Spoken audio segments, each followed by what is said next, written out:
अधिराज को आरू से थप्पड़ की उम्मीद बिल्कुल भी नहीं थी। आरू जिसे तान्या के साथ अधिराज का ये रूप देखकर बिल्कुल भी पसंद नहीं आया था, क्योंकि तान्या का बचपना कहीं न कहीं उसे अपना बचपना दिख रहा था। बट आरू को लगता था कि ऐसा अधिकार अधिराज पर सिर्फ उसका है, ना कि किसी और का। वजह चाहे जो भी हो, दूरी चाहे जिस वजह से भी हो, नफरत चाहे जिस वजह से हो, लेकिन वह अधिराज को किसी और के साथ बिल्कुल भी बात नहीं सकती थी। यही सच था और तब से उसका मन एकदम व्याकुल था और ऊपर से अधिराज की यह जबरदस्ती कि उसे ना बोलने दिया जा रहा था और यहाँ तक कि कोई भी आ रहा था और उसे उसकी तलाक के बारे में बार बार याद दिलाना आरू को बर्दाश्त नहीं होता और वह आउट ऑफ कंट्रोल हो जाती है। कहीं ना कहीं अधिराज के ऊपर हाथ छोड़ने का एक डर भी उसके अंदर था, बट गुस्सा इतना ज्यादा था कि वह डर भी खत्म था। अधिराज आरू को देख एक कदम आगे बढ़ते हुए चिल्लाकर बोला, हाउ डेयर यू। वही अधिराज की एक एक कदम आगे बढ़ते ही आरू अपने 2 कदम पीछे ले लेती है। अधिराज गुस्से और लाल आंखों से देखते हुए बोला, मैंने तुम्हें छूट दी है, पर इतनी नहीं कि तुम हाथापाई पर उतर आओ। तुम्हारी हिम्मत भी कैसे हुई मुझे थप्पड़ मारने की। ये सुन आरू गुस्से में बोली, आपकी हरकतें ही ऐसी है कि मैं आपको 1 थप्पड़ क्या 4 थप्पड़ लगाऊं। ये सुनते ही अधिराज चिल्लाकर बोला, आरू। आरू भी वैसे ही गुस्से में बोली, हूं कौन मैं आपकी। हिम्मत भी कैसे होती है मुझे अपने करीब लाने की और इस तरह से मुझे बेइज्जत करने। ये बोलते हुए आरू की आंखों में नमी आ जाती है और वह उसे उंगली दिखाकर बोलती है, भूलिए मत, हमारा डाइवोर्स हो चुका है। जब डाइवोर्स हो गया है तो बार बार यह करीब आने का ढोंग क्यों कर रहे हैं। जब आप छोड़कर गए थे तो रिश्ता वहीं से खत्म हो चुका था। याद है आपको क्या कहा था आपने, यदि डिवोर्स मैं दूंगी तो जब मर्जी आपकी होगी तभी आप मुझसे शादी करेंगे। तो ये रूल मिस्टर अधिराज सिंह राजावत आप पर भी लागू होता है। ये बात आरू चिल्ला कर बोलती है। तो सुनिए मिस्टर राजावत, डिवोर्स आपने दिया, मर्जी आपकी भी शामिल थी, तो फिर उसके आगे की मर्जी मेरी होगी। और हाँ, हमारे बीच में कोई रिश्ता नहीं है और किस रिश्ते से आप मेरे करीब आते हैं। आरू इतना कुछ बोल गई थी जिसका उम्मीद उसने भी नहीं किया था। वही अधिराज जो आरू के बोलने से पहले ही भड़का हुआ था, पर अब आरू का ये सब बोलना उसे बर्दाश्त नहीं हुआ। वह गुस्से में आरू का हाथ पकड़ता है और उसे खींचकर वहां से ले जाता है और ले जाते हुए टेरेस पर ले जाता है और उसे झटके से छोड़ देता है। उसके ऐसा करते ही आरू जमीन पर गिर जाती है। अधिराज गुस्से में इधर उधर टहलने लगता है। वह अपने कोट की टाई को ढीली कर निकाल वहीं पर से अपने कोट को उतार देता है और शर्ट के बाजू ऊपर फोल्ड कर सिगरेट पीने लगता है। और वही आरू नीचे गिरी थी और गुस्से में अधिराज को देखे जा रही थी। अधिराज जो बहुत मुश्किल से खुद को शांत करने की कोशिश कर रहा था और वह शांत नहीं हो रहा था। उसकी आंखें बेहद लाल हो चुकी थी। आज तक उसे थप्पड़ मारने की हिम्मत किसी ने की नहीं थी। आरू ने अगर ऐसी हिम्मत की होगी तो बचपने में, पर आज आरू की हरकतें बातों से उसका दिमाग खराब हो गया था। ना जाने क्यों अधिराज का इस तरह से बेहद देख आरू को भी डर लग रहा था, क्योंकि अधिराज की गुस्से में आंखें लाल हो चुकी थी। वही अधिराज जो खुद को कंट्रोल नहीं कर पा रहा था, अगले ही पल जोर से अपने हाथ को वही रेलिंग मारता है। उसके ऐसा करते ही आरू उसे सहमकर अपनी आंखें बंद कर लेती है। अधिराज आरू की तरफ मुड़ता है। आरू अधिराज को ऐसे देखकर डर लग रहा था। अधिराज आरू के पास आता है और उसके हाथ पकड़कर उसे खींचकर कर देता है और उसे देखते हुए बोला, क्या कहा था तुमने अभी, मैं कौन हूँ यही कहा था तुमने। ये सुन आरू उसे देख कुछ बोलने को होती है, तभी अधिराज बोला, तुमने क्या कहा था मुझे, हमारा रिश्ता कागजी रिश्ता नहीं है। हमारा रिश्ता तो कागजी रिश्ते से बहुत ऊपर है। तो फिर जो तुम खेल खेल में डिवोर्स दे रही थी, जब मैंने उसे सच दिया तो फिर तुम्हें इतना बुरा क्यों लगा। ये सुन आरू भी उसकी आंखों में देख बोली, वह सब रावी की वजह से। वह इतना ही बोली कि अधिराज चिल्लाते हुए बोला, मैंने कहा था तुम्हें, मैंने कहा था कि तुम लगाओ मेरे प्यार की बोली। मैंने कहा था तुम्हें कि तुम उसे 6 महीने के लिए मुझे किसी खिलौने की तरह यूज करें। मैंने तुम्हें कहा था कि तुम मेरे साथ 6 महीने दूर रहकर तुम रावी को ये दिखाओ कि मैं तुमसे प्यार करता हूँ। तो जब उस कुदरत ने खुद हमारा रिश्ता एक ऐसे मुकाम पर तोड़ा जिसकी नींव पहले ही कमजोर थी और तुम खुद करना चाहती थी, तो फिर तुम्हें इतना बुरा क्यों लग रहा है। आरू को अधिराज का ऐसा चिल्लाना और बोलना डर से सकपका जाती है। आखिर यह वही इंसान था जिससे वह हमेशा डरती थी। अधिराज आरू की बाजू को जोर से पकड़ते हुए खुद से करीब खींचते हुए बोला, और क्या कहा तुमने, किस हक से तुम्हें छूता हूँ। ये बोलते हुए वह उसके पूरे खुली हाथ, कमर, खुली पीठ पर हाथ रगड़ने लगता है। अधिराज की इस तरह से हाथ के मुंह पर आरू डर से सिहर जाती है। अधिराज आरू की आंखों में अपने लिए डर देख वह खुद को बहुत मुश्किल से नॉर्मल कर उसके माथे से माथे लगा देता है और बोला, तुम्हें छूने का हक सिर्फ मेरा है और मेरी आखिरी सांस तक सिर्फ मेरा ही रहेगा। तुमको मैंने छोड़ा तो क्या तुमने अपनी माँ से पूछा, जब तुम्हारे गोली लगने पर उन्होंने सारा इल्जाम मेरे ऊपर डाला था। ये सुन आरू ना समझ में अधिराज को देखने लगी और बोली, मेरी माँ ऐसा कुछ नहीं कर सकती। ये सुनते ही अधिराज गुस्से में आरू को देखते हुए बोला, तो फिर जाकर उनसे पूछो, उन्होंने तुम्हारे मौत के मुंह में जाने का इल्जाम मेरे ऊपर क्यों लगाया। उसकी तेज आवाज सुन आरू सहम कर कुछ कह नहीं पाती। तभी अधिराज आरू को देखते हुए बोला, आरू की आंखों में नमी आ जाती है। तो अधिराज उसे देखते हुए बोला, और क्या कहा तुमने कि मैं तुम्हें छोड़ गया। क्या तुमने भी कभी सोचा कि जो तुम्हारा डेविल तुमसे इतना बेइंतहा प्यार करता है उसने क्यों तुम्हें छोड़ दिया था। मैंने तुम्हें लेटर में कहा था तुमसे मरते दम तक प्यार करता करूंगा, फिर तुम मुझसे ऐसी उम्मीद कर सकती हो जैसे कि मैं तुम्हें छोड़कर किसी पराये औरत को छू रहा हूं। तो सुनो मिस आरू सिंह राजावत, भले ही हमारा पेपर पर रिश्ता ना रहा हो, पर आज फिर भी मैं तुम्हें अपनी पत्नी मानता हूँ। तुम्हें खुद को प्रिपेयर करने का समय दे रहा हूँ, शायद इसलिए तुमसे दूर हूँ और तुम्हें छूना है। क्या तुम्हारे साथ तो सब कुछ कर सकता हूँ जो एक पति पत्नी के बीच में होता है। ये सुन आरू अधिराज को देखते हुए वहां से जाने लगती है तो अधिराज उसके हाथ को पकड़ खुद के करीब खींचते हुए बोला, तुमसे परमिशन मांग रहा हूँ क्योंकि मैं जानता हूँ कि तुम नाराज हो। इसका मतलब यह नहीं कि मैं अपना हक तुमसे नहीं ले सकता। ये बोलते हुए वह आरू की पतली खुली कमर में हाथ डाल उसे खुद के करीब खींच लेता है। ये होते ही आरू आंसू भरी आंखों से देखते हुए उससे बोली, जब इतना ही प्यार था तो फिर क्या माँ के कहने पर आप मुझे छोड़कर चले जाएंगे? आपको मेरे ऊपर तरस नहीं आया? मेरी यह आंखें हॉस्पिटल में सिर्फ आपकी राह देख रही थी, कहाँ थे आप? नहीं थे। 1 दिन, 2, 3, 4 दिन, 6 दिन बीत गया और बाद में क्या आता है, डाइवोर्स पेपर। क्यों देविल, ऐसी भी क्या गलती की थी जो आपने मुझे इतना इमोशनलेस बनाने की कोशिश की, मेरे अंदर से सारी इमोशन को ही खत्म करने की कोशिश की? आखिर क्या गलती थी मेरी? यही कि मैं आपसे बेइंतहा प्यार करती हूँ और इसी की सजा आपने मुझे दी। ये बोलते हुए आरू फफक कर रो पड़ती है और आंसू पोंछ बोली, खुद से दूर करके कभी सोचा है मुझे कितना दर्द होता होगा? कभी सोचा है कि अकेले में आपके बिना कैसे रह सकती हूँ? कहा था ना सब कुछ करना, पर खुद से मुझे दूर मत करना वरना टूट जाओगी। ये बोलते हुए आरू रोने लगती है। अधिराज अपनी आंखें बंद कर लेता है और आरू को रोने देता है। आज अधिराज भी अपने मन की सारी मलाल निकालना चाहता था और आरू के भी, क्योंकि आगे की लड़ाई उन दोनों को लड़ना था, ना कि किसी एक को। वह अपने रिश्ते को ऐसे उलझाना नहीं चाहता था बल्कि अपने रिश्ते को मजबूत करना चाहता था।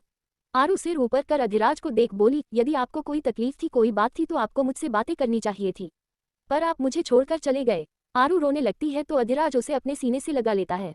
आरू काफी देर तक रोती रहती है। अधिराज आरू के सर को ऊपर कर बोला, आज के बाद कभी भी यह मत कहना कि मेरा तुम पर हक नहीं है। तुम पर सिर्फ और सिर्फ अधिराज सिंह राजावत का हक है। आरू आंसू भरी आंखों से देखी तो अधिराज बोला, और सिर्फ तुमसे प्यार करता हूँ। ये सुनते ही आरू बोली, और आप ही सिर्फ आरू के हैं, किसी और के नहीं, और आप अपने पास किसी को भी नहीं आने देंगे, चाहे वह कोई भी हो।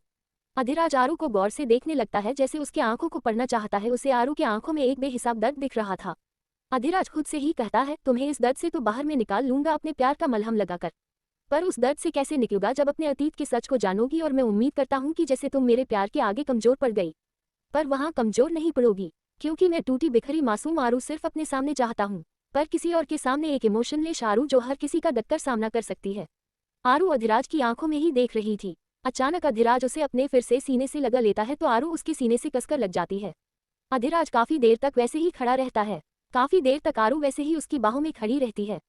अगले ही पल आरू को अधिराज के हाथ अपने कमर से होते हुए अपनी खुली पीठ पर महसूस होती है, जिससे आरू के हाथ अधिराज के सीने पर कसते चले जाते हैं। धीरे धीरे अधिराज आरू को खुद के और करीब कर लेता है। आरू अपनी आंखें बंद की थी। अधिराज अपने हाथों को उसके पीठ पर ले जाते हुए उसके बालों को आगे कर देता है और अपने होंठ उसकी गर्दन पर रख देता है, जिससे आरू की आंख एकदम मींच लेती है। इस एहसास को तो कब से भूल भी चुकी थी, या ये कहा जाए भूलने का नाटक कर रही थी, पर यह सारी आज भी उसके जहन में ताज़ा थी। अधिराज और आरू एक दूसरे के आगोश में खोने लगते हैं, पर तभी एक तेज आवाज आती है, आरू। आरू झटके में पीछे मुड़ अधिराज से अलग होने को होती है, पर अधिराज उसे नहीं छोड़ता और वह पीछे देखी तो वहां रचना खड़ी थी। रचना आगे बढ़ते हुए बोली, आरू चलो यहाँ से। यह बोलते हुए वह अधिराज को घुरे जा रही थी। आरू एक बार अधिराज को देखी और एक बार रचना को। विस्मयादिबोधक चिन्ह। वह जाने को होती है तभी अधिराज उसके हाथ पकड़ लेता है। रचना बोली, अधिराज उसका छोड़ो। ये सुन अधिराज बोला, अपनी अमानत आपके पास छोड़कर गया था, उम्मीद करता हूँ कि इसे कहीं ले जाने की कोशिश भी नहीं करेगी। रचना हैरान थी, क्योंकि यह सच था कि वह आरू को यहाँ से कहीं दूर ले जाना चाहती थी। वह क्यों, ये सिर्फ रचना जानती थी, पर अधिराज को इस बात को कैसे आभास हुआ ये बात वह समझ नहीं पाती। उसके आंखों में वह अजीब सा डर देख अधिराज बोला, आरू में मेरी सांसें बसती है, और यदि कोई मेरी सांसों को मुझसे दूर करेगा तो मैं दूर करने वाले इंसान को भी छोड़ूंगा नहीं। ये बोलते हुए वह आरू का हाथ छोड़ देता है। वही रचना आरू का हाथ पकड़ उसे वहां से लेकर जाने लगती है, जैसे उसकी आंखों में न जाने कैसा डर हो। एपिसोड 283। अधिराज आरू की करीबी। बढ़ती सांसें आरू की अतीत रचना को लेकर जा चुकी थी। अधिराज चुपचाप वहीं पर खड़ा अपनी आंखें बंद कर लेता है। वही ग्रेवाल हाउस में आर इस समय अपने कमरे में थी। उसे समझ नहीं आ रहा था उसकी माँ को हो क्या गया है, वह उसे यहाँ से अपने साथ चलने को क्यों बोल रही थी। आरू ने बहुत पूछने की कोशिश की, पर रचना जी उसे गुस्से में बोली कि मैं जो कह रही हूँ तुम्हें वही करना है। रचना का बिहेवियर देख वहां पर सभी लोग परेशान थे। वही वैभव अपनी माँ रचना को ही गौर से देखे जा रहा था। आखिर उसे यह बात अच्छे से पता थी कि रचना ऐसा क्यों कह रही है, क्योंकि शादी में राघदेव आया था। वही रचना की स्थिति को देखते हुए अमित जी उसके पीछे जाते हैं और कमरे का दरवाजा बंद कर देते हैं। रचना जो अपने कपड़े को पैक कर रही थी, अमित की रचना से बोले, रचना ये सब क्या है, ये सब आप क्या कर रही हैं। रचना उन्हें देखते हुए बोली, अभी भी आप मुझसे पूछ रहे हैं कि मैं ये सब क्या और क्यों कर रही हूँ। आपने देखा नहीं, मुझे यहाँ से निकलना है। ये बोलते हुए अपने अलमीरा को खोलती है और कुछ गहना को रखने लगती है। ये देख अमित जी उसका हाथ पकड़ लेते हैं और गहने को रखते हुए उन्हें कंधे से पकड़ खुद की तरह करते हुए बोले, आपको हो क्या गया है। रचना उनकी तरफ देखती है तो अमित जी देखी उनकी आंखों में नमी थी।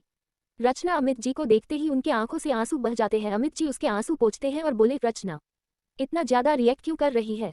रचना बोली, अमित जी आपने सब कुछ देखा उसके बाद भी? ये सुनते ही अमित बोला, हाँ मैंने सब कुछ देखा, पर क्या आपके भागने से सब कुछ ठीक हो जाएगा? ये सुन रचना अमित को देखी तो अमित जी उसे देख बोले, क्या जवाब देंगी आप आरू को कि क्यों आप उसके परिवार से, उसके प्यार से, उसके घर से उसे दूर ले जा रही है और कब तक छुपेंगी, कब तक भागेगी? ये सुन बोली, जब तक मैं अपनी बच्ची को इस काली दुनिया से बचा सकती हूँ तब तक मैं उसे लेकर पूरी जिंदगी भी कहीं एक कोने में बिता सकती हूँ, क्योंकि मैं अपने बच्ची को कुछ नहीं होने दे सकती। यह बोलकर रोने लगती है। उनका रोना देख अमित जी उन्हें गले लगा लेते हैं और अगले ही पल उन्हें बेड पर बैठाते हैं और उनके हाथ पकड़ समझाते हुए बोले, रचना आप इतनी कमजोर हो गई, आपने अब तक इतनी सारी लड़ाई लड़ी और आप यह इतना ही बोले कि रचना बोली, अब तक सारी लड़ाई मेरे लिए थी पर बात मेरे बच्चे पर है, उस पर एक खरोच भी मैं बर्दाश्त नहीं कर सकती। ये सुनते ही अमित जी बोले, उसके ऊपर खरोच नहीं आप, नहीं मैं और ना ही राधिका कोई भी बर्दाश्त कर सकता है, और यही वजह था कि राधिका ने आरू की शादी अधिराज के साथ की थी और उसके हाथों में सौंपी थी। ये सुनते ही रचना गुस्से में बोली, अधिराज की शादी की वजह से ही आज आरू उन सभी के सामने है, इसलिए मैं नहीं चाहती थी कि उन दोनों की शादी हो, क्योंकि आपको भी पता है अधिराज चाहे ना चाहे उन काली दुनिया से जुड़ा है, और ऐसे में अगर मेरे बच्ची के ऊपर। ये सुनते ही अमित जी थोड़े गुस्से में, बस करिए रचना, आपकी जिद की भी हद होती है। दोनों की शादी का सबसे बड़ा उद्देश्य यही था, आपके चाहने या ना चाहने से कुछ नहीं होता, मेरे और पापा दोनों की मर्जी शामिल थी इस शादी में। ये सुनते ही रचना जी हैरानी से अमित जी को देखे तो अमित बोला, आपके देखने से कुछ नहीं होता, राधिका ने कोई जबरदस्ती नहीं की थी, उसमें मेरे और पापा की पूरी हामी थी। ये सुनते ही रचना गुस्से में बोली, इसका मतलब आपने मुझसे झूठ बोला, आप सभी मिलकर मुझे इतने समय से मूर्ख बनाकर मेरी बच्ची की जिंदगी के साथ खिलवाड़ कर रहे थे। ये सुनते ही अमित जी गुस्से में बोले, आरू पर सिर्फ आपका नहीं रचना, हमारा और राधिका और सभी का हक है, यहाँ तक कि अधिराज का भी, जो शादी आपने अधिराज से तुड़वा दी। ये सुनते ही रचना फीकी मुस्कान से बोली, सही कहा आपने, ऐसी शादी जो मेरे एक बार कहने पर वह इंसान ने तोड़ दी। ये सुनते ही अमित बोला, क्या आपने कभी सोचा है कि अधिराज ने यह शादी क्यों तोड़ी? क्या आपने कभी सोचा है कि शादी के बाद भी वह आरू के साथ क्यों है? क्या कभी आपने सोचा कि आज शादी के टूटने के बाद ही आपकी बच्ची इतनी मजबूत है कि वह दुनिया से लड़ सकती है? ये सुनते ही रचना ना समझ और हैरानी से अमित को देखते हुए बोली, साफ साफ बताइए, कहना क्या चाहते हैं आप? ये सुनते ही अमित जी खुद को मजबूत करते हैं, क्योंकि उन्हें पता था इसके बाद रचना का क्या रिएक्शन होगा। वह बोले, हाँ ये सब कुछ एक प्लान था। ये सुन रचना बोली, कैसा प्लान? सुनते ही अमित जी बोले, प्लान ये था कि आरू अब अपने अतीत से रूबरू हो और उसका सामना राघदेव से हो। ये सुनते ही रचना चिखते हुए बोली, आपके प्लान के चक्कर में क्या आप सभी मेरे बच्ची को मौत के मुंह में डालना चाहते हैं?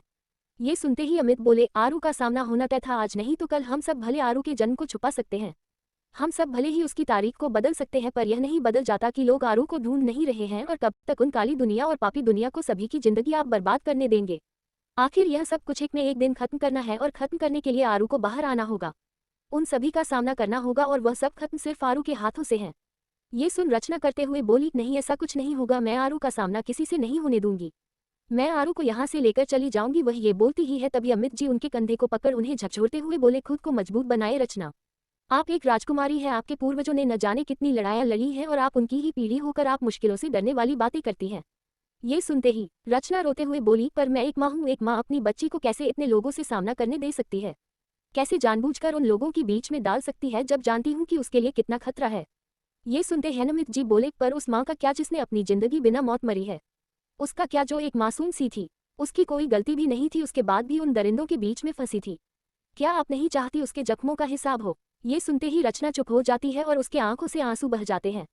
अमित जी उसके गले लगते हुए बोले, आज हमारे बच्ची के साथ हर कोई है, आपको अपनी बच्ची को मजबूत बनाना है, ना कि कमजोर। रचना जी कुछ नहीं बोलती और सिसकती ही रह जाती है। आरू बालकनी में खड़ी आंखें बंद किए हुए वह सब एहसासों के बारे में सोच जा रही थी, वह अधिराज की कही हुई बातों को सोचे जा रही थी। वह खुद से कहती है, अगर आपके छोड़ने के पीछे कुछ ऐसी वजह है तो आखिर वह वजह क्या है, मुझे जाननी है अब, और मैं ये सब नहीं झेल सकती। ऐसे ही अगला दिन आ जाता है, शादी का दिन, जो एक अलग ही खुशी का दिन था। सभी सुबह ही वहां पहुंच चुके थे, आरू भी बरखा के साथ वहां जा चुकी थी। सभी इस समय प्रीता के कमरे में थे, वही आदित्य भी अब तक आ चुका था। वही प्रीता के कमरे में आरू एकटक किसी को घुरे जा रही थी, जो कोई और नहीं तान्या थी। तान्या जो इस समय बिस्तर पर सभी के लिए एक अजीब सी अट्रैक्शन बन चुकी थी। आरू उसे सोफे पर पैर रखे एकटक उसे ही घुरे जा रही थी और अपने फोन को घुमाए जा रही थी। वहीं इस समय उसके सारे दोस्त उसी के आगे पीछे बैठे हुए थे, जो श्रुति, सिया, प्रियांशु, बरखा, सौम्या, यहाँ तक कि शिवम भी जो आया था वह भी बैठा तान्या की बातें ऐसे सुन रहा था जैसे कोई प्रवचन हो रहा हो। वही आरू अपने दोस्तों को अपने पास में न देख उन सभी के पास देख रही थी, और उसका चेहरा गुस्से में होने का वजह ये भी था, ये वही लड़की थी जो अधिराज जिसे बेहद प्यार से बात कर रहा था, लेकिन तान्या स्वरा के साथ ही और विराट के साथ रुकी थी। वही तान्या अपनी बायोग्राफी को बड़े ही उल्लास से बताई जा रही थी। तभी प्रियांशु बोला, अच्छा छोटी बच्ची, ये बताओ तुम स्वरा दी की नंद हो? हाँ, सुन तान्या की नजर प्रियांशु पर जाती है तो तान्या उसे देखते ही चेहरा नीचे कर शर्माते हुए दो में सिर हिलाती है।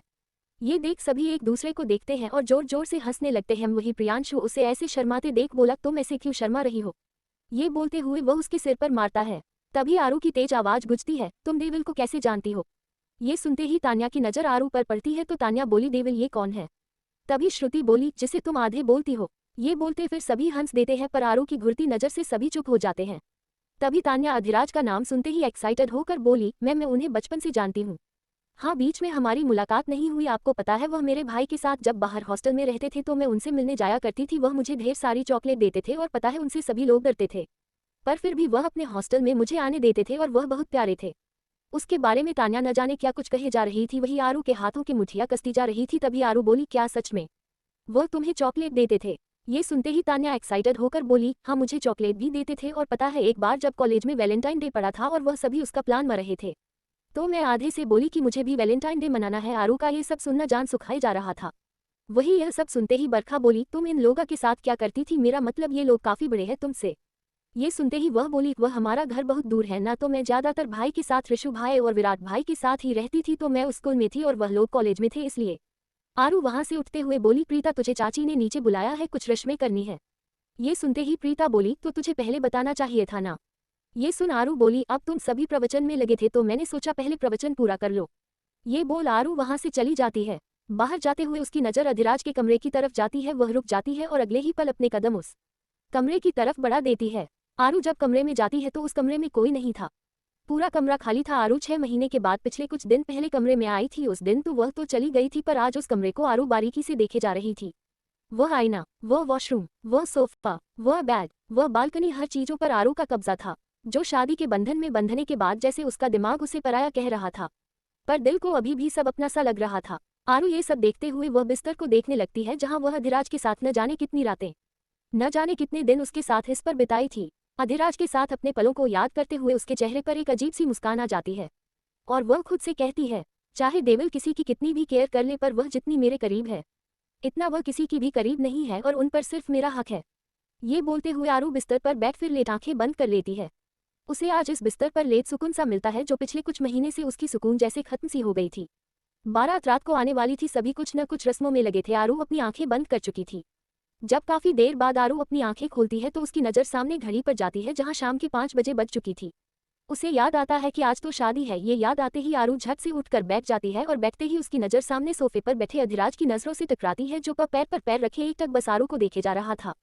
जैसे ही आरू को एहसास होता है कि वह इस समय कहाँ है और क्या कर रही है, वह अनकंफर्टेबल हो जाती है। वह अधिराज को देखते ही वह बोली, वह रूम सब बिजी था बस इसलिए मैं यहाँ गई। यह बोलते हुए वह झटके से उतरने को होती है पर हमेशा की तरह जल्दी जल्दी में वह बिस्तर से उतरते हुए ही कंबल के साथ ही गिर जाती है। अधिराज के चेहरे पर एक न दिखने वाली मुस्कान थी। आरू अभी भी उसके कमरे पर अपना हक समझती थी। ये देख उसे अच्छा लगा था। आरू खुद से बड़ी मुश्किल से उठती है और बोली, ज्यादा कुछ भी सोचने की जरूरत नहीं है। ये बोलते हुए वह तुरंत उसकी तरफ से होते हुए कमरे से बाहर जाती, उससे पहले ही अधिराज उसका हाथ पकड़ लेता है। उसके ऐसा करते हैं आरू अपनी आंखें बंद कर लेती है। अधिराज आरू के हाथों को पकड़ उसे खींचकर अपने पास कर लेता है जिससे आरू उसकी गोद में जा गिरती है। आग की पीठ अधिराज के सीने से लगी थी।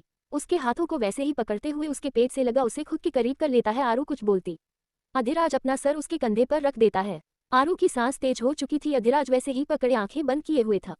आरू के दिल की धड़कन बढ़ी हुई थी। वह कल रात के अधिराज के कन्फेशन के बाद उसके मन में कहीं ना कहीं एक सुकून था। हालांकि जानना उसे बहुत कुछ था पर वह जानती थी यह समय सही नहीं है, इसलिए वह भी शादी बीतने का ही इंतजार कर रही थी। वही अधिराज के गर्म सांस अपने गर्दन और अपने गालों पर फील करते ही आरू को एक अजीब सी सेंसेशन फील हो रहा था। आरू की बॉडी में रिएक्ट अधिराज अच्छे से समझ पा रहा था।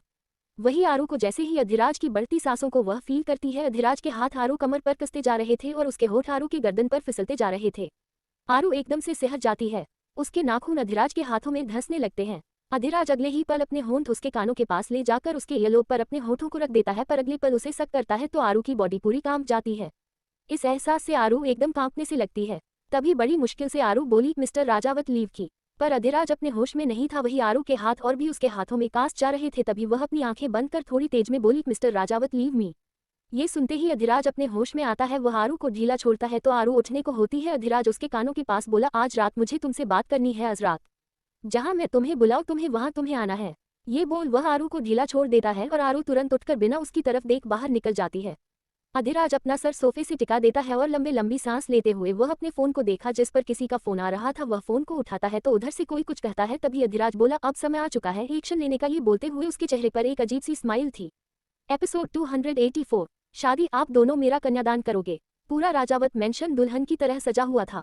सजावट तो हर फंक्शन में होती थी पर आज कुछ अलग ही था। थोड़ी देर में ही बारात आने वाली थी। प्रीता अपने कमरे में पूरी दुल्हन की तरह सज चुकी। वही आदित्य उसके कमरे में आता है और अपनी बहन को इस दुल्हन के रूप में देखा इमोशनल हो जाता है।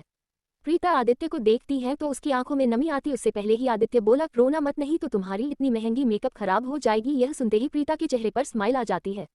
आखिर माँ तो कभी उसकी थी नहीं, पिता थे भी तो माँ के व्यवहारों से त्रस्त होकर वह ज्यादातर बाहर ही रहते थे। पर उसका एक भाई था जो उसे हमेशा वह प्यार देता था। प्रीता मुस्कुराते हुए उसके पास जाती है और उसके गले लग जाती है। आदित्य सुकून से उसे गले लगाते हुए बोला, तुझे पता है मैं बहुत खुश हूँ क्योंकि तुम ऐसे घर में जा रही हो, ऐसे इंसान के हाथों में जा रही हो जो तुम्हें बेहद प्यार करेगा। प्रीता उसे देखती है तो आदित्य बोला, हमेशा से मुझे डर था कि माँ तुम्हें कहीं पैसों के चक्कर में किसी गलत जगह पर ना झोंक दे। पर मैं खुश हूँ कि यदि उस इंसान के पास पैसा है तो साथ में दिल भी, जिससे माँ भी खुश है और मेरी बहन की भी जिंदगी सवरी रहेगी। आदित्य की यह बातें सुन प्रीता की आंखों से आंसू छलक जाते हैं। तभी उसकी नजर दूर पर खड़ी काव्या पर पड़ी जो थोड़ी देर पहले ही आई थी। काव्या को देख प्रीता अपने आंसू पोंछती है और काव्या के पास जा उसके हाथ को पकड़ अंदर आती है। काव्या ने इस समय एक पिंक कलर की पतली हैवी एम्ब्रॉयडरी वाली साड़ी पहनी हुई थी। बालों का जुड़ा बनाया हुआ था, चेहरे पर कोई मेकअप नहीं, माथे पर बिंदी, फिर भी बहुत खूबसूरत लग रही थी। आदित्य की नजर काव्या पर टिक जाती है जो काफी समय से वह काव्या से नहीं मिला था। अधिराज के न रहने पर पिछले 6 महीना से कंपनी की सारी कारभार को आदित्य ही संभाल रहा था, जिसमें उसे हमेशा अप डाउन करना पड़ता था, जिस वजह से उसकी काव्या से मुलाकात नहीं हुई थी। काव्या भी जैसे ही आदित्य को देखती है तो उसकी नजर उस पर ठहर से जाती है। कहने को वजह कुछ भी थी, प्यार तो अभी भी आदित्य के लिए उसका था ही। दोनों को ऐसे देख प्रीता उन दोनों के हाथों को पकड़ एक दूसरे के हाथों में दे देती है। ये देख काव्या और आदित्य दोनों ही उसे देखने लगते हैं। तभी प्रीता बोली, भाई मुझे आपसे कुछ चाहिए। क्या आप अपनी इस बहन की शादी में आपकी बहन जो मांगेगी आप मुझे वह देंगे? ये सुनते ही आदित्य प्रीता को समझने की कोशिश करता है और बोला, तुम जो कहोगी तुम्हारे लिए मैं सब कुर्बान कर दूंगा मेरी बच्ची। ये सुनते ही प्रीता इमोशनल होते हुए बोली, बस मैं यही चाहती हूँ कि आप मेरी दोस्त जैसी बहन और अपने प्यार को आप मेरी शादी होने के बाद ही उसे भाभी के रूप में मेरे सामने लाएंगे। ये सुनते ही आदित्य और काव्या हैरानी से देखने लगते हैं। उनके हैरानी को समझते हुए प्रीता बोली, आपको क्या लगता है हमें आपके बारे में नहीं पता? हम ही क्या, हमारे सारे गैंग को आपके बारे में पता है और हम सब चाहते हैं कि आप दोनों एक हो जाए और यही मेरी आप दोनों से विश है। ये सुनते ही काव्या कुछ बोलती तभी प्रीता बोली, काव्या दी, यह शायद मैं आखिरी बार आपको दी बोल रही हूँ क्योंकि इसके बाद मैं आपको सिर्फ भाभी बोलना चाहूंगी। बहुत हो गया, मैं जानती हूँ कि जरूर कुछ ना कुछ ऐसा हुआ होगा कि आप लोग माँ के चालों के शिकार हुए होंगे, पर मैं बस इतना जानती हूँ कि मुझे आप दोनों को एक साथ देखना है। आप दोनों मेरे लिए करोगे ना? काव्या कुछ बोल नहीं पाती, आखिर वह बोलती भी क्या। आदित्य उसके सिर पर हाथ रखते हुए बोला, अगर तेरी यह इच्छा है तो मैं तेरी यह इच्छा मैं हर किसी के विरुद्ध जाकर भी पूरा करूंगा। ये बोलते हुए वह काव्या को देखा। काव्या आंखों में नमी आ जाती है। आंखों के आंसू को देखते हुए प्रीता उसके आंसू को पोंछते हुए बोली, अभी ये आंसू सिर्फ मेरी आंखों से बहेंगे और यह विदाई आपको ही करनी है। मैं चाहती हूँ कि इस शादी में मेरा कन्यादान आप दोनों करें। शायद प्रीता ने बहुत बड़ी मांग कर ली थी। काव्य घबरा जाती है, दोनों का एक साथ कन्यादान करने का मतलब वहां पर हर किसी को उन दोनों के रिश्ते के बारे में पता चल जाएगा, लेकिन ये प्रीता की जिद थी। शायद वह जानती थी कि यही एक तरीका था इन दोनों को पूरे परिवार वालों के सामने लाने का, क्योंकि वह जानती थी कि कुछ ऐसी वजह जरूर है जो दोनों ही सामने नहीं आना चाहते। पर वह जो यहाँ पर रहकर अपने भाई का हमेशा ख्याल रखती थी, क्योंकि उसका भाई कहने को तो शरारती था पर फिर भी अपनी बातों को किसी से नहीं कहता था, शायद यही वजह था कि वह आज भी इसी तरह था। तभी पीछे से आरू, प्रियांशु सभी अंदर आते हैं। आरू आदित्य के कंधे पर हाथ रखते हुए बोली, तो ब्रो आप मेरे जीजाजी बनना पसंद करेंगे या फिर मैं काव्या को भाभी बनाऊं? ये सुनते ही आदित्य उसके कान पकड़ते हुए बोला, कोई जरूरत नहीं है जीजा बनाने की, मैं तेरा भाई ही ठीक हूँ। ये सुनते ही आरू उसके गले लग झूल जाती है। आखिर आदित्य ही तो था जिसे वह एक भाई, एक दोस्त के रूप में देखी थी, जो हमेशा सारे मुसीबत से उन सभी को बचाता था। जितना वह वैभव के साथ नहीं रही थी उतना वह आदित्य के साथ रही थी, क्योंकि वैभव तो अधिराज के साथ ही बाहर चला गया था। पर यह भी कह सकते हैं कि वैभव ने अपनी बहन की जिम्मेदारी आदित्य को ही देकर गई थी, जो आदित्य ने बखूबी संभाला था। अधिराज का आर की जिंदगी में आने से और पद में भाभी होने की वजह से आदित्य ने थोड़ी दूरी बना ली थी, क्योंकि यह जरूरी भी था, पर फिर भी दोनों का रिश्ता वही था। सभी के सभी उसे घेर कर खड़े हो जाते हैं। काव्या को तो जैसे बिलीव नहीं हो रहा था, उसकी आंखों से आंसू गिरने लगते हैं और वह अगले ही पल रोना शुरू कर देती है। ये देखते ही सभी काव्या को गले से लगा लेते हैं। आदित्य बस काव्या को भी देखे जा रहा था। अगले ही पल वह हाथ बढ़ाकर काव्या के हाथ को पकड़ उसके आंसू पोंछते हुए बोला, तो मिस काव्या, क्या आप मिसेज आदित्य सिंह राजावत बनने के लिए तैयार है? ये सुन काव्या अपनी सर झुका लेती है तो आदित्य उसका चेहरा ऊपर कर बोला, जब तक तुम्हारी हामी नहीं होगी मैं तुम्हारे साथ कोई जबरदस्ती नहीं करूंगा। ये सुनते ही काव्या उसे अच्छी और आगे बढ़कर उसके गले लग जाती है। इन 6 महीना में उसने आदित्य के लिए अपने तड़प को महसूस की थी। आखिर चाहे गुस्से चाहे जीत से आदित्य उसके साथ रह रहा था, पर उसके साथ रहने की वजह से उसे एक परिवार मिला था। आखिर काव्या का था ही कौन? उसके जाने के बाद जैसे काव्या एकदम अकेली सी हो गई थी। उसे एहसास हुआ था कि वह उसके बिना नहीं रह सकती। वही पूजा अंदर आते हुए बोली, तुम सभी का ड्रामा हो गया तो जल्दी करो, 10 मिनट बाद बारात आने वाली है। ये बोलते हुए उसकी नजर प्रीता पर जाती है। प्रीत को सुर्ख लाल रंग के जोड़े में देख पूजा की आंखों में आंसू छलक पड़ते हैं। किचन में चाहे जैसे सारा समय पूजा ने प्रीता के साथ ही बिताया था, या ये कहा जाए पूजा ने सारा गुण अपनी बेटी श्रुति को भी ना देकर उसने प्रीता को दिया था, जो शायद हर सर्वगुण में संपन्न थी। वह आगे बढ़कर उसके माथे को चूम लेती है और चूमते हुए बोली, सदा खुश रहो मेरी बच्ची। प्रीता उनके गले लग जाती है। वही अंदर आते हुए शिल्पा बोली, क्या तुम सब रोने धोने का नाटक लगा रखी हो? क्या मेरी बेटी किसी गरीब घर में थोड़ी ना जा रही है जो सभी परेशान हो? ये बोलते हुए शिल्पा आगे आती है। शिल्पा को देखते ही सभी एक तरफ हो जाते हैं तो शिल्पा उसकी ज्वेलरी को अच्छे से ठीक करते हुए बोली, मेरी बेटी को किसी की नजर ना लगे। पर पूजा ये सिर्फ एक ज्वेलरी क्यों पहनी है? क्या राजावत में ज्वेलरी की कमी पड़ गई है क्या? ये सुन कोई कुछ बोलता तभी पीछे से अधिराज अंदर आते हुए बोला, नहीं चाची, वह ज्वेलरी का जगह इसलिए छुटा है क्योंकि शायद वह मेरे दिए तोहफे का इंतजार कर रहा है। ये सुनते ही सभी की नजर पीछे जाती है तो वहां पर अधिराज और अथर्व दोनों ही खड़े थे। दोनों ही आज एक जैसे ही कपड़े पहने हुए थे, जिसे देख समझ आ रहा था कि दोनों सच में जुड़वा हो। दोनों ही अंदर आते हैं। अथर्व प्रीता के पास जाता है और अधिराज अपने हाथ में लिए बॉक्स को प्रीता को देता है तो प्रीता उस बॉक्स को असमंजस में देखती है तो अधिराज उसे खोलने को बोलता है। प्रीता जैसे ही खोलती है तो उसमें डायमंड का बेहद खूबसूरत सा लॉन्ग मोतियों का हार था, जो देखने से ही बेहद एक्सपेंसिव था।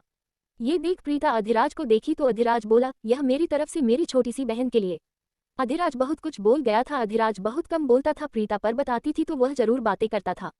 प्रीता को अपनी माँ का प्यार भले ही ना मिला हो, पर उसे अपने परिवार में और अपने भाइयों का प्यार भरपूर मिला था। प्रीता जाकर अधिराज के गले लग जाती है। वही आरू एकटक अधिराज को देखे जा रही थी। अधिराज के रूप को वह देख रही थी। अधिराज प्रीता के सिर पर हाथ रखता है तो उसकी नजर आरू पर जाती है, जिसने इस समय पीच कलर का लहंगा पहना हुआ था और अपने बालों का हमेशा की तरह जुड़ा, कान में झुमका, हाथों में एक हाथ की चूड़ी देखने से बेहद खूबसूरत लग रही थी। अधिराज जो उसे ही देख रहा था, ये देख आरू अपनी नजर फेर लेती। ये देख अधिराज के चेहरे पर मुस्कान आ जाती है। तभी अथर्व प्रीता से बोला, वाह, अपने मेरे भाई से मिल रही हो और मुझ जैसे गरीब भाई से नहीं मिली। ये सुनते ही प्रीता अथर्व के सीने पर मारती है। अब अथर्व भी उसे गले लगा लेता है। तभी अथर्व बोला, वैसे मेरे पास खुद का तो ज्यादा देने के लिए नहीं है, पर जो भी है तुम्हें बाद में दूंगा। ये सुन प्रीता बोली, आप दोनों मेरे साथ हैं, मुझे और कुछ नहीं चाहिए। तभी वहां पर सिया धड़धड़ते हुए आते हुए बोली, बारात आ गया है, सभी नीचे बुला रहे हैं। वही अधिराज के दिए गिफ्ट को देख जो शिल्पा बड़ी खुश होकर देखे जा रही थी, वह बोली, हाँ हाँ चलो चलो, बारात का समय हो चुका है। पूजा उस हार को प्रीता को पहना देती है, जिससे प्रीता की खूबसूरती और बढ़ जाती है। तभी एक तरफ से अधिराज और एक तरफ से अथर्व उसका हाथ पकड़ते हैं। वहीं ऊपर से चुन्नी को आदित्य और प्रीतम दोनों आगे से पकड़ते हैं। तभी वहां पर शिव और प्रियांशु भी आते हैं और सभी सीढ़ियों से उतरने लगते हैं। नीचे बारात आ चुकी थी, बारात की स्वागत हो चुकी थी। इस समय विश्वा खड़ा था, वह अपनी नजरें इधर उधर कर किसी को खोजने की ही कोशिश कर रहा था। तभी उसके बगल में खड़ी रावी बोलती है, दूल्हे राजा थोड़ा रुक जाए, आपका इंतजार यहीं पर खत्म ही होने वाला है। ये सुनते ही विश्वा रावी से धीरे से बोला, यार इंतजार ही तो नहीं हो रहा है, कब से देखने के लिए तड़प रहा हूँ। ये सुनते ही रावी हंसते हुए बोली, तुम्हें देखकर कोई कह सकता है कि तुम इतनी ज्यादा रोमांटिक हो। ये सुनते ही विश्वा उसे घूर कर देखता है तो रावी मुस्कुराकर उसे आंखों के इशारे से कहती है, उधर देखो। ये सुनते ही जैसे ही विश्वा की नजर सामने जाती है तो सीढ़ियों से दोनों भाइयों के साथ आ रही प्रीता पर नजर पड़ती है, जो सुर्ख लाल रंग की गुजराती स्टाइल से पहनी हुई लहंगा को कैरी की हुई थी। प्रीता राजकुमारी लग रही थी। विश्वा की नजर ही उस पर ठहर सी गई थी। खुद की नजरों पर प्रीता को एहसास होता है कि किसी की नजर है, वैसे तो सभी की नजर उस पर ही थी। प्रीता जैसे ही नजर उठाकर देखती है तो सामने एक तक विश्वा जो उसे देखे जा रहा था, वह अपनी नजरें झुका लेती है। कुछ देर में अधिराज और अथर्व दोनों ही उसे विश्वा के पास ले जाते हैं और दोनों ही पीछे हो जाते हैं। कुछ ही देर में दोनों पार्टियों में बट जाती हैं। लड़की की तरफ से तो कुछ ज्यादा ही लोग थे, पर लड़कों की तरफ से सिर्फ अनिरुद्ध, रिया, पिंकी और रावी खड़ी थी। ये देख विश्वा अधिराज को घूरते हुए, ये तो गलत है, तू मेरा दोस्त है। ये सुनते ही अधिराज बोला, मैं अपनी बहन का भाई हूं, तो तुझे ऐसा क्यों लगता है कि मैं तेरी तरफ से रहूंगा। ये सुन विश्वा कुछ कहता तभी अथर्व बोला, तुम्हें दोस्त बनने से पहले सोचना चाहिए था कि जिससे तुम शादी कर रहे हो उसी का भाई दोस्त रहेगा, तो तुम्हारी शादी में कोई भी बाराती बनकर नहीं आने वाला। वहीं पर नोक झोंक सभी नीचे खड़े देख मुस्कुराए जा रहे थे। तभी प्रीतम पीछे से बोला, वैसे भी तेरे पास है ना एक चालबाज और पलटू औरत, तो तुझे और किसी की क्या ही जरूर। ये बात जैसे ही अधिराज और सभी सुनते हैं, अधिराज घुरकर प्रीतम को देखा। प्रीतम को एहसास होता है कि उसने अभी अभी क्या बोल दिया। उसकी नजर रावी पर जाती है, जो अपनी नजरें झुका ली थी और भरकश कोशिश कर रही थी कि उसकी आंखों से आंसू ना गिरे। वह पिछले 6 महीने से किस स्थिति से गुजर रही थी, इसका अंदाजा किसी को नहीं था, पर प्रीतम का भरे समाज में ये बोलना उसे तकलीफ दे किया था। तभी प्रीतम बात बदलते हुए बोला, वह मेरे कहने का मतलब है, तुमने तो लड़की वालों की तरफ से एक को ले लिया है, अब तुझे क्या ही जरूरत है। रावी फीकी मुस्कुरा देती है क्योंकि वह इस माहौल को खराब नहीं करना चाहती थी। कहते हैं ना, कमान से तीर निकल जाती है तो वह फिर वापस नहीं जा सकती। वही था दो रावी के साथ। पर कुछ ही देर में सभी के हंसते और मुस्कुराते हुए प्रीता और विश्वा दोनों की ही वरमाला की रस्म होती है। वरमाला की रस्म होने के बाद ही थोड़ी देर बाद दोनों ही मंडप में बैठे होते हैं। सभी चारों तरफ खड़े हो तो कुछ चेयर पर बैठे थे। इस शादी को देखे जा रहे थे। आरू भी एक जगह खड़ी थी, तभी उसके बगल में अधिराज खड़ा हो जाता है। ये देख आरू अपने साइड में अधिराज को देखती है, तभी अधिराज के बगल में आकर तान्या खड़ी हो जाती है और तान्या अधिराज को देख बोली, आधू, मुझे भी शादी करनी है। ये सुनते ही अधिराज उसे देखता है और फिर सामने देखते हुए बोला, अभी तो छोटी हो। ये सुनते ही तान्या मुंह बनाते हुए बोली, अगर मैं छोटी हूँ, मेरी शादी नहीं हुई तो तुम भी तो बड़े हो, तो तुम्हारी क्यों शादी नहीं हुई। ये सुनते ही अधिराज आरू की तरफ देखते हुए बोला, अब क्या करें, मेरे लिए कोई ऐसी लड़की ही नहीं बनी जो मेरे साथ रह सके। ये सुन आरू वहां से जाने को होती है कि अधिराज उसके हाथ में अपने हाथ डाल उसे खुद के करीब खींच लेता है। आरू के दुपट्टे की वजह से दोनों के हाथ नहीं दिख रहे थे क्योंकि सभी एक साथ खड़े थे। पर वही दूर खड़ी राधिका की नज़र उन दोनों पड़ी थी। कहीं ना कहीं उनके चेहरे पर एक सुकून था।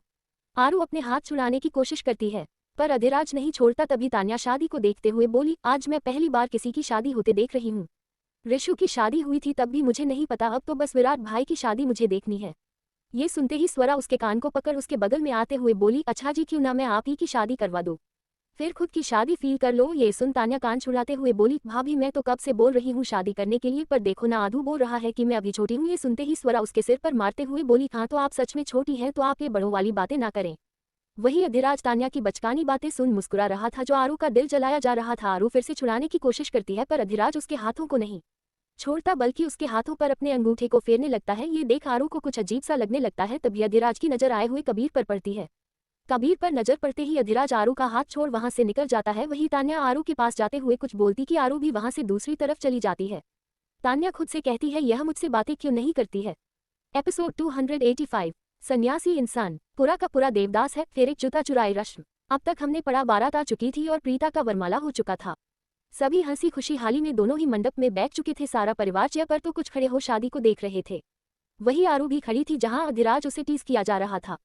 पर वही तान्या का अधिराज से ऐसी बात करना और अधिराज का मुस्कुराना आरू को पच नहीं रहा था। और पचे भी क्यों, उसने बचपन से ही अधिराज को गुस्सैल रूप में देखा था और यदि किसी के सामने वह नॉर्मल था तो वह सिर्फ उसके सामने। अधिराज तो उसके सामने भी बहुत कम मुस्कुराता था, पर बात जब तान्या करती थी तो वह मुस्कुरा देता था। ये बात उसे अच्छी नहीं लग रही थी। अधिराज को कबीर दिखता है तो वह चला जाता है। वही तान्या मुस्कुराते हुए आरू के पास आती है तो आरू उसे घुरकर चली जाती है। तान्या का मुंह छोटा सा हो जाता है और वह खुद से कहती है कि ये मुझसे बातें क्यों नहीं करती है। वही तान्या की नज़र दूर खड़े प्रियांशु को कर पड़ती है तो वह अपने चेहरे पर हाथ रखते हुए बोली, खाए कितना हैंडसम है। ये सुनते ही उसके कंधे पर हाथ रखते हुए श्रुति बोली, हैंडसम है ना, पर अफसोस कि वह तुझे भाव नहीं देगा। ये सुनते ही तान्या उसे देखती है तो श्रुति मासूम सा चेहरा बना देती है। ये देख तान्या बोली, पर क्यों, वह भाव मुझे क्यों नहीं दे सकता, क्या उसकी कोई गर्लफ्रेंड है। ये सुनते ही सुनते श्रुति बेचारा सा मुंह बनाकर बोली, सन्यासी इंसान है, वह पूरा का पूरा देवदास है, कभी किसी को नहीं आने दे सकता अपनी लाइफ में। ये कह वह उसके कंधे थपथपाते हुए बोली, उस पर अपना दिल मत हारना, नहीं तो दर्द होगा तुमको। ये सुन तान्या मुड़ देखते हुए वह बोली, क्यों, तुम तो ऐसी बात कर रही हो जैसे तुमने इस सिचुएशंस को जी हो। ये सुनते ही श्रुति अपने दिल पर हाथ रख नजरें इधर उधर करती है तो उसे दूर खड़े अधिराज, कबीर और भैरव दिखता है। भैरव देखते हुए ही वह बोली, क्या करूं, ये दिल हर बार चोट खाया है, बस इसीलिए तुम्हें सजेशन दे रही थी। यह बोल चली जाती है। तान्या के दिमाग से सब ऊपर जाता है। वह विराट को देख विराट के पास चली जाती है तो विराट उसे देख बोला, क्या हुआ, इधर उधर क्यों फुदक रही हो। ये सुनते ही तान्या बोली, क्या प्यार भी सोच समझ कर किया जाता है। ये सुनते ही विराट उसे घूरते हुए, तुम्हें ये सब बातें कैसे पता। ये सुनते ही तान्या बोली, बिरु बताओ ना। विराट बोला, नहीं, प्यार सोच समझ कर नहीं होता, जिससे होना होता है वह हो ही जाता है। ये बोलते हुए स्वरा को देखा जो रावी के साथ खड़ी थी। वही पंडित जी मंत्र पढ़े जा रहे थे। तभी पंडित जी बोले, अब कन्यादान की रस्म शुरू किया जाए। कन्यादान की रस्म शुरू हो जाती है। पहले दादी और दादा जाकर दोनों की कन्यादान की रस्म शुरू करते हैं। उसके बाद विक्रम और राधिका भी कन्यादान की रस्म शुरू करते हैं। शिल्पा और अमन भी दोनों ही अपनी बेटी का कन्यादान करते हैं। अमन प्यार से प्रीता के चेहरे पर हाथ रखता है। वही शिल्पा भी बहुत खुश थी अपनी बेटी की शादी से। वही धीरे धीरे घर के सभी जोड़ों में कन्यादान की रस्म शुरू करते हैं। वही प्रीता की नजरें तो आदित्य पर ठहरे हुए थे। तभी कबीर वहां पर आता है और उसी के साथ मधु भी थी। मधु और कबीर को देखते ही सभी देखने लगते हैं। वही मधु जिसने क्रीम कलर के एम्ब्रॉयडरी वाली साड़ी पहनी थी वह बेहद खूबसूरत लग रही थी। कहने को तो उसकी उम्र 40 के पार हो चुकी थी, पर फिर भी देखने से कोई कह नहीं सकता था दोनों की जोड़ी बेहद खूबसूरत लग रही थी। जैसे ही आरू की नज़र मधु पर पड़ती है वह उसे देख इमोशनल सी हो जाती है। वही मधु और कबीर भी कन्यादान की रस्म करते हैं। ये देख शिल्पा मुंह बना लेती है। वही प्रीता अभी भी आदित्य को देख रही थी। आदित्य गहरी सांस लेता है और आगे बढ़ता है। उसके ऐसा करते ही सभी लोग आदित्य को देखने लगते हैं। तभी आदित्य आरू के बगल में खड़ी काठिया के पास जाता है तो काव्या घबराहट में अपने हाथों को ही पकड़ लेती है। ये देख आदित्य आगे बढ़ता है और काव्या के हाथ को पकड़ लेता है। ये देख सभी एक दूसरे को देखने लगते हैं। वही दूर खड़ा अधिराज की भी नजर उन दोनों पर पड़ती है। वही अधिराज काव्या का हाथ पकड़ कन्यादान की रस्म के लिए वह आगे बढ़ जाता है। ये देखते ही सभी आपस में बातें करने लगते हैं। बातें करे भी क्यों ना, पहली बात ना आदित्य की शादी हुई थी ना काव्या की, और जोड़ों के रूप में कन्यादान के रिश्मे करना ये बहुत बड़ी बात होती है। आदित्य और काव्या दोनों ही प्रीता के पास पहुंचते हैं। काव्या तो घबराहट के मारे सब देखी जा रही थी, पर आदित्य उसके हाथ को कसकर पकड़ रखा था। तभी पंडित जी उन दोनों को देख बोले, क्या आप दोनों की शादी हो चुकी है? ये सुनते ही आदित्य बोला, बहुत जल्द हमारी होने वाली है। ये सुनते ही सभी हैरान होते हैं। वही अधिराज की भी नजर उन दोनों पर ही थी। वही शिल्पा जो उन दोनों को एक साथ वहां जाते देख खून की घूंट पी रही थी, जैसे ही आदित्य की बात सुनती है और गुस्से में तमतमाते हुए आगे बढ़ती। उससे पहले ही अमन जी ने उसका हाथ पकड़ रखा था और उससे बोले, शिल्पा यहाँ अपनी बेटी की शादी में कोई तमाशा मत करो। ये सुनते ही शिल्पा बोली, आपको देख नहीं रहा है वह पागल लड़का क्या बोले जा रहा है? ये सुनते ही बगल में खड़ी राधिका बोली, तुम्हारी बातें शादी के बाद हो सकती शिल्पा, और मैं नहीं चाहती तुम्हारे तमाशे से यहाँ हमारे परिवार का समाज में मजाक उड़े। ये सुनते ही शिल्पा राधिका को देखते हुए बोली, आपका बेटा कुछ भी करे, जब तमाशा बनता है तो कुछ नहीं होता है, और मैं कुछ बोलूं तो तमाशा हो जाता है। ये सुनते ही राधिका बोली, जाओ तुम्हें जो करना है कर लो, उसके बाद कहीं ऐसा ना हो कि जिस चीज की तुम डर रही हो वही काम आदित्य यहाँ पर कर दे। ये सुनते ही शिल्पा गुस्से में दांत भींचते रह जाती है। वही पंडित जी उसे देख बोले, पर बेटा शादीशुदा लोग ही कन्यादान करते हैं। ये सुनते ही आदित्य प्रीता की तरह देख बोला, प्रीता मेरे लिए मेरी बच्ची समान है और मैंने दिल से उसे अपनी बच्ची माना है, और मेरे हिसाब से भाई और भाभी माँ बाप के समान होते हैं, तो यदि दिल से यह रिश्ता जुड़ा है तो मैं दिल से अपनी बहन का कन्यादान करना चाहता हूँ। क्या इसमें कोई भगवान को आपत्ति होगा पंडित जी? पंडित ना में सिर हिला देता है तो काव्या और आदित्य दोनों ही कन्यादान की रस्म करते हैं। काव्या की आंखों में आंसू भर जाते हैं। उसे तो पता ही नहीं था कि आज उसकी लाइफ में ये पल भी आएगी। प्रीता और उनके बीच में सिर्फ एक दोस्ती का ही रिश्ता था, जिसमें वह सभी उसे बड़ी होने का सम्मान भी देते थे। पर उसे क्या पता था, बिना उसके कहे भी उसके सारे हाल को जान उसके दोस्त इस हद तक उसे अपने परिवार में मिलाने के लिए कामयाब हो जाएंगे। कन्यादान के रस्म कर दोनों ही उठकर खड़े होते हैं। प्रीता के चेहरे पर बड़ी सी मुस्कान थी। वही विश्वा भी प्रीता की ही मुस्कान को देखे जा रहा था। वह खुद से कहता है, आज मुझे पूरा यकीन हो गया कि तुम दिल से कितनी ज्यादा साफ और एक नेक इंसान हो। वही शिव और वैभव जो एक साथ खड़े थे। शिव बोला, लो इसके प्यार की नया लग चुकी। यह सुन बगल में खड़ा वैभव बोला, और तुम्हारे प्यार की नया कब लगेगी? ये सुनते ही शिव बोला, मेरे जैसे लोगों के लिए प्यार नहीं बना। ये बोल वह चला जाता है। वैभव कुछ नहीं बोलता और खुद से कहता है, ना जाने तू कब अपने अतीत से बाहर आएगा। ये बोल गहरी सांस लेता है। वही आदित्य और काव्या दोनों ही एक जगह पर खड़े हो जाते हैं। काव्या की नज़र शिल्पा पर जाती है तो वह डरकर आदित्य के हाथ को पकड़ लेती है। आदित्य जब ये देखा तो वह अपनी माँ को देखा और अगले ही पर काव्या के हाथ को पकड़ एक जगह पर जाकर दोनों बैठ जाते हैं, जैसे उसे कोई फर्क नहीं पड़ रहा था कि कौन उससे क्या बातें कर रहा है। शिल्पा तिलमिलाते हुए देखे जा रही थी। उसे तो जैसे विश्वास नहीं हो रहा था ये सब देखकर, पर यह एक ऐसा समय था कि वह कुछ कर नहीं पा रही थी। वही फेरे की रस्म की शुरुआत हो चुकी थी। वही दूसरी तरफ श्रुति, सिया और तान्या तीनों ही मिलकर जूते चुराने का प्लान बनाए जा रहे थे। तभी प्रियांशु वहां पर आते हुए बोला, तो मेरे चटोरों क्या प्लान बना? ये सुनते ही सिया प्रियांशु को देखते हुए बोली, ये काम हम जैसी लड़कियों का है, इसमें तुम्हारा भला क्या? ये सुनते ही आरू प्रियांशु के कंधे पर हाथ रखते हुए बोली, सिया मैडम हमारे बिना तुम्हारा ये जूता रस्म पूरा नहीं हो सकता। ये सुन सिया ना समझ में उसे देखी तो सिया को आरू कुछ इशारा करती है और देखती है जहां अनिरुद्ध और पिंकी दोनों ही जूते के पास ही बैठी हुई थी। ये देख सिया हैरानी से देखी तो आरू बोली, डोंट वरी, इसका भी जुगाड़ मैंने कर दिया है। ये सुनते ही वह श्रुति को आंख मारती है तो श्रुति एक्साइटेड हो जाती है। अगले ही पर नजर घुमाती है और अथर्व के पास खड़े पारस के ऊपर पूरा झूल जाती है। ये देख पारस गिरते गिरते बचता है और बोला, मेरी काली मैया, क्या तुम मुझे यहीं पर बेइज्जती का घूर पिलाना चाहती हो? अरे यार, वैसे भी मेरी कोई इज्जत नहीं है, कुछ तो इज्जत करो। वही अथर्व ये देख घूर कर पारस को देखा तो पारस बोला, मुझे मत घूर। खुद की बहन को देखकर श्रुति उसे वहां से पकड़ उसे घरते हुए बोली, पहले मेरी बात तो सुनो। सुनो, तुम्हें कुछ काम करना है। ये सुन पारस की कान खड़ा हो जाता है और उसे बरखा का याद आता है और वह हड़बड़ाते हुए दूर होते हुए बोला, नहीं नहीं, मुझे तेरा कुछ भी नहीं करना। तुम सबका भरोसा नहीं, ना जाने क्या क्या करवा दो। एक तीखी मिर्ची खिलाती है और कहीं तू जहर का ही घुटना पिला दे। ये सुनते ही श्रुति उसके पास जाकर उसका हाथ पकड़ खींच कर लाते हुए बोली, भाई अपने दोस्त को थोड़ा अकल दो, पहले मेरी बात सुन ही नहीं रहा। ये सुन अथर्व बोला, नहीं सुन रहा तो एक चांटा लगा दे, सारा दिमाग ठिकाने पर आ जाएगा। ये कह वह जहां अधिराज खड़ा था उधर चला जाता है। पारस घूरते हुए बोला, कमीना इंसान। तभी श्रुति उसे अपने पास खींचते हुए बोली, पहले सुनो तो सही, तुम्हारे काम की चीज है। ये कह वह उसे पिंकी की तरफ इशारा करती है। पिंकी की तरफ करते ही पारस की नजर पिंकी पर ही गिर जाती है। पिंकी जिसने लहंगा पहना हुआ था उसके चेहरे पर एक हल्की मुस्कान थी, बट फिर भी वह शांत बैठी थी। उसे देखते ही उसे देखने लगा। तभी श्रुति बोली, अपना ये प्रेम रोग बाद में फैलाना, पहले मेरी बात सुनो। तुम्हें कुछ ऐसा करना है कि वह जूते के पास से हटे और उसके बाद हम जूते को चुरा सके। क्योंकि हम उसके पास जाएंगे तो उसे शक हो जाएगा। ये सुनते ही पारस उसे देख बोला, कितनी प्यारी है वह, इतने प्यार से जूते के पास बैठी है, क्यों तुम जूते चुरा रही है। ये सुनते ही श्रुति उसके कान मरोड़ देती है। ये देख पारस इधर उधर देखते हुए बोला, पागल हो गई हो क्या। ये सुनते ही श्रुति बोली, मेरा काम कर रहे हो या फिर अपनी बॉस की तरफ देखो। ये कह वह आरू की तरह इशारा करती है कि जो चिंगम चबाते हुए इसी घुरे जा रही थी। ये देखते ही पारस तुरंत खड़ा होते हुए बोला, ठीक है करता हूँ, ये बोल चला जाता है। वही श्रुति भी हंसते हुए आरू की तरफ भाग जाती है। इस बात से अनजान कि कोई कब से उन दोनों को देखे जा रहा था। श्रुति का पारस के ऊपर कूदना, दोनों की करीबी, यह सब कोई अपनी आंखों से घुरे जा रहा था, जो कोई और नहीं भैरव था। उसकी नज़र, वह अधिराज से बातें कर रहा था, पर उसकी नज़र तब से श्रुति पर गड़ी हुई थी जब से वह पारस के पास आई थी। वही भैरव को श्रुति को ऐसे देखते देख प्रीतम अधिराज के केहुनी पर मार उसे कुछ इशारा करता है। ये देख अधिराज पहले तो प्रीतम को घुरा, अगले ही पर उसकी नज़र भैरव पर जाती है और भैरव की नज़रों का पीछा करते हुए वह देखता है जहां वह श्रुति और पारस को देखे जा रहा था। ये देखते ही अधिराज अपने हाथों में पकड़े वाइन के सिप को लेता है और भैरव को देख बोला, क्या हुआ, कोई प्रॉब्लम। ये सुनते ही भैरव एक गहरी सांस लेकर अधिराज को देख बोला, तुम्हें नहीं लगता कि कोई इस घर में मुफ्त का खाना खा रहा है। ये सुन अधिराज उसे देखा है और एक अजीब से स्माइल के साथ बोला, तो उसका कोई जुगाड़। ये सुनते ही भैरव बोला, मैं सोच रहा हूँ कि कुछ दिन उसे खुद के पास रखकर ट्रेनिंग दूँ, क्या कहते हो। ये सुनते ही अधिराज उसे देख बोला, मुझे कोई प्रॉब्लम नहीं है। ये सुनते ही वहां बगल में आकर खड़ा अथर्व बोला, पर मुझे प्रॉब्लम है। ये सुन सभी देखते हैं तो अथर्व बोला, वह मेरे साथ रहेगा। ये सुनते ही भैरव उसे देखते हुए बोला, क्यों, वह तुम्हारी छमिया है। वह ये सुनते ही अथर्व उसे घूरकर गुस्से में देखते हुए बोला, हर बार खुद को यह मत समझना कि तुम मुझसे 2 कदम आगे हो। ये सुनते ही भैरव उसे अजीब नज़र से देखते हुए बोला, वैसे तुम्हारा हाथ काफी ठीक लग रहा है, पर तुम्हारा दिमाग थोड़ा स्लो चल रहा है, क्या उसका इलाज करूं। ये सुनते ही अथर्व गुस्से में आगे बढ़ता, उससे पहले ही अधिराज उसके कंधे पर हाथ रखते हुए बोला, रिलैक्स, क्या तुम नहीं चाहते तुम्हारा वह बोंदू सा भाई में कुछ अक्ल हो जाए, ये कब तक छोटी छोटी बच्चियों के साथ खेलते रहेगा। ये सुन अथर्व की नज़र पारस पर जाती है, जो सच में आरू और सभी के साथ मस्ती में लगा था। ये देख बोला, वह उतना ही मजबूत है, बस वह शरारती है। ये सुन अधिराज बोला, तो हमें भी उसकी मजबूती देखने दो। अथर्व कुछ नहीं बोलता, क्योंकि वह जान गया था इन सब का टारगेट इस समय पारस बना हुआ है। वह बस पारस के लिए प्रे कर सकता था, इससे ज्यादा कुछ नहीं। तभी उसकी नज़र सिया पर पड़ जाती है।